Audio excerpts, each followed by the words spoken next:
hiker and I hike Lincoln Canyon Trail, so I know that the gas company was back there, and I started smelling it like throughout my pregnancy. And my husband's like, no, it's not. And I was like, no, every time I'm on the 118 freeway, like I smell it. It just smells like you left the gas on, but it's a really, really like strong odor. I have a lot of concerns. My husband's like having respiratory breathing problem lately, and in the morning when we get out to bring the kids to school, you can really smell, because before the sunrise, the blowing of the air, I think it's down, so you can smell it. The homes up here are beautiful, and now the property value has gone down. So many people have moved away. It's affecting us and also our animals and plants. We've just been coping with it so far and stuff like that, but I think it's about time, that we do get out of here for a bit. Now we're down here trying to get relocated and stuff. Kids do understand what is going on. They're tired of headaches. They're tired of stomach aches. They want the air back. In Porter Ranch, California, that was Alessandra Espinoza, Gina Batista, Robin Concharon, Gabriel Canlian, Jennifer Brooms, and Maria Milanes.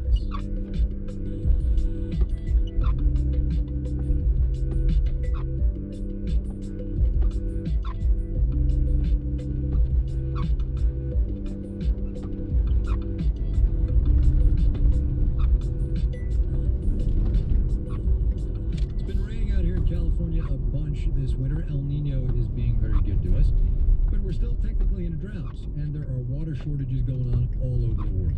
No matter what you blame them on, global warming or just weather, drought has people thinking more and more about our water and how we use it. People including this guy. Hi, this is Mike from San Francisco, and I've always wondered what happens to our water after we use it. So, Mike's question led us to today's installment of our series, I've Always Wondered. If you wonder... Am I asking 1,000 questions to get one answer? My brain working like... Marketplace's Andy Euler is on this one. Now, it's something you do every day. So after you flush, wash your hands, what happens next? I asked David Kaiser because he's an environmental economist at Iowa State. So for about 75 to 80% of households in the U.S., when the water goes down, it goes through a really vast network of pipes where it makes its way to a wastewater treatment facility where it's then treated before discharged into a local waterway. If you're in Los Angeles, that network of pipes is almost 7,000 miles long, and there's a good chance that your wastewater ends up at Hyperion Wastewater Treatment Plant. On an average day, the plant treats nearly 300 million gallons of water. Some of that gets recycled, but most ends up in the Santa Monica Bay.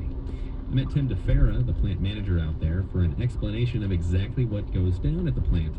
He says much of that process is running water through a series of screens and filters. And so we allow all the solids to settle on the bottom and the floatable stuff to flow on top. And so we skim those floatable stuff, and we take the solids from the bottom of those tanks and send them to our digesters where they further processed. The remaining water gets pumped with a bunch of oxygen to break it down.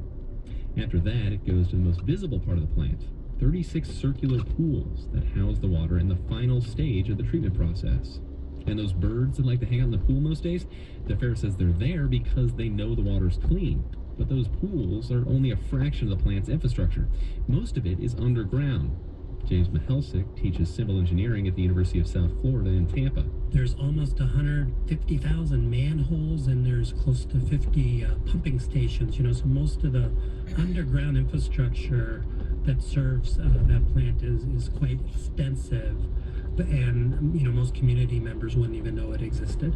But it's those thousands of miles of sewers that everyone in Los Angeles is telling you to try and use less of. Remember, there's a drought out here, and as Los Angelinos flush less, the irony is that it's making Tim DeFera's job at Hyperion harder. The volume comes down, but the concentration of the materials in that water doesn't reduce. So now you have a higher concentration of solids. It becomes a challenge, but that's a challenge that we are up to and we are geared to handle. Because it's not like the water can go untreated. The Department of Water and Power fell short of its budget, partly because residents reduced water consumption by almost 10% more than expected. So, the commissioners approved a rate hike. I'm Andy Euler for Marketplace. If you've got a question, something you've always wondered about, you can ask us on our website, marketplace.org. Maybe we'll get you on the air.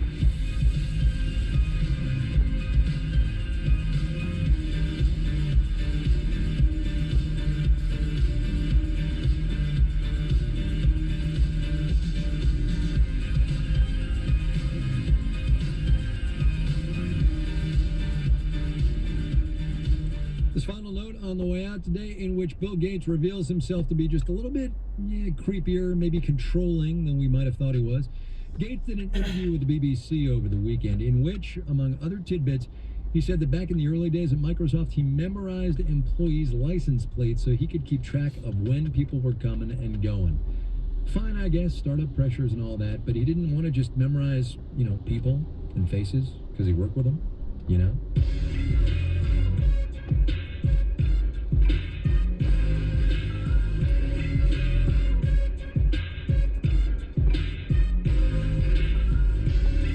Marketplace is supported by Captricity, cloud software designed to capture and transform handwritten documents into digital data. Captricity helps insurance, healthcare, and government organizations go digital without disruption. Captricity.com.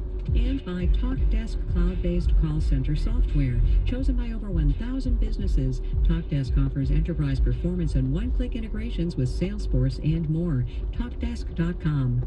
All right, we got to go. The Dow off 17 points today at 10%. The NASDAQ gained 6 points, also 10%. S&P 500 basically flat. Our daily production team includes Tommy Andres, Bridget Bodner, Mukta Mohan, and Daisy Palacios. I'm Kai Rizdal. We're back tomorrow, everybody.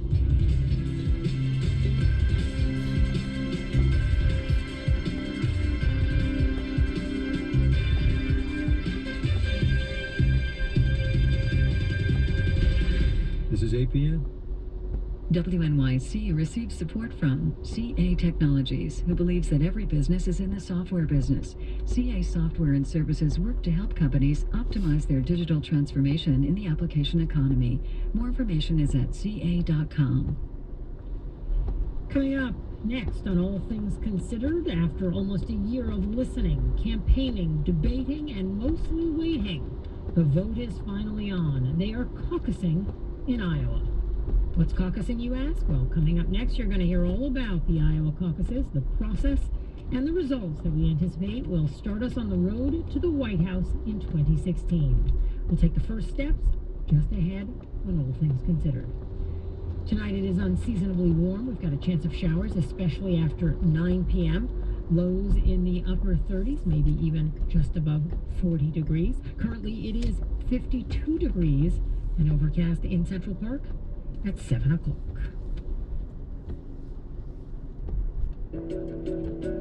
This is WNYC, FM, HD, and AM, New York. Just keep listening.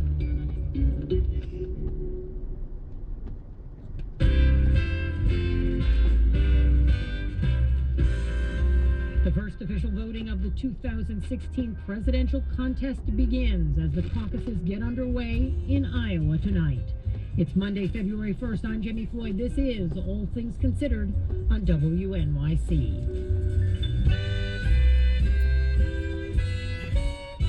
The World Health Organization today declared the Zika virus a global public health emergency.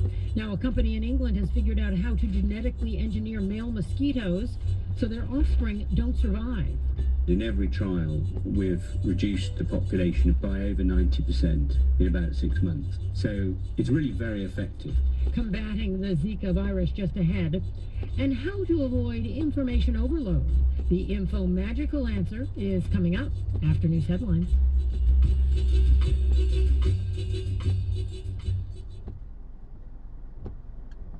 From NPR News in Washington, I'm Jack Speer. In Iowa, voters will decide tonight from a group of candidates who they want as their respective party's presidential nominee. NPR's Sarah McCammon says Republican Senator Ted Cruz, who's wrapping up a statewide tour there, has seen his poll numbers slip despite putting all his energy into Iowa. In Iowa City, Cruz's message to Iowans was, "Don't mess this up." This is now our time. This is your time to make the decision for the men and women of Iowa to say we can't get fooled again. The stakes are too high. We can't roll the dice. Cruz's chief rival, Donald Trump, has spent the final week before the caucuses back and forth between Iowa and other early voting states, while Cruz has been focusing his energies here. Sarah McCammon, NPR News, Des Moines. I'm grateful to you for that. I need you. On the Democratic side of the field, Hillary Clinton in Des Moines, Iowa, taking time to thank supporters at a campaign field office there today. Clinton is locked in a tight race with opponent Bernie Sanders. For his part, Sanders told supporters that, quote, "We've got a tie ball game. That's where we are." Sanders said that if turnout is low, his campaign will struggle. Clinton is hoping to overcome her 2008 performance in Iowa. Barack Obama's win helped the first-term Illinois senator become a serious contender. A new White House task force on cancer meets for the first time today. NPR Scott Horsley reports the task force will oversee what the president calls a moonshot to accelerate cancer research. President Obama first called for the cancer moonshot in his State of the Union speech. Now, the White House is beginning to put some numbers behind that effort. The National Institutes of Health will spend an extra $195 million on cancer research this year. The president's budget for next year asks for about $750 million more. That would be an increase of about 15% over what the federal government is already spending to fight cancer, the nation's second leading cause of death. By coordinating research and treatment efforts throughout the government, the administration hopes to double the pace of progress. The effort's being led by Vice President Joe Biden, who lost an adult son to cancer last year. Scott Horsley, NPR News, the White House. Spending on new construction projects took a slight bump up in December, helping push 2015 to the highest level of new building in 8 years. According to the Commerce Department, construction spending rose 0.1% in December after falling the previous 2 months. That increase was largely driven by big gains in home construction and spending on government projects. For all of last year, construction rose 10.5% to $1.1 trillion. That's its highest level since 2007. Stock did some bouncing around today as investors eyed price changes in the oil market and began to pore over some newly released quarterly earnings numbers. The Dow was down 17 points to 16,449. The Nasdaq was up 6 points. The S&P 500 closed down a fraction. You're listening to NPR News in Washington. And this is WNYC in New York. I'm Jamie Floyd. Mayor Bill de Blasio is in Iowa today in advance of the first in the nation presidential caucuses, where he spent the weekend knocking on doors, making calls to get voters to support Hillary Clinton tonight. De Blasio didn't endorse Clinton at first, but now says she would be the best candidate to put forward a progressive agenda. And all the presidential hopefuls made their last pitches before tonight's caucuses. Dante Chinny, director of the American Communities Project, divided the country into types like rural America and aging farmlands to help determine how votes are likely to be cast in those places. And he's paid close attention to Iowa. For the Democrats, I think the places to watch are the college towns of Johnson County and Story County, where the two big universities are. Bernie Sanders should do well there. If he does, it's a very good sign for him.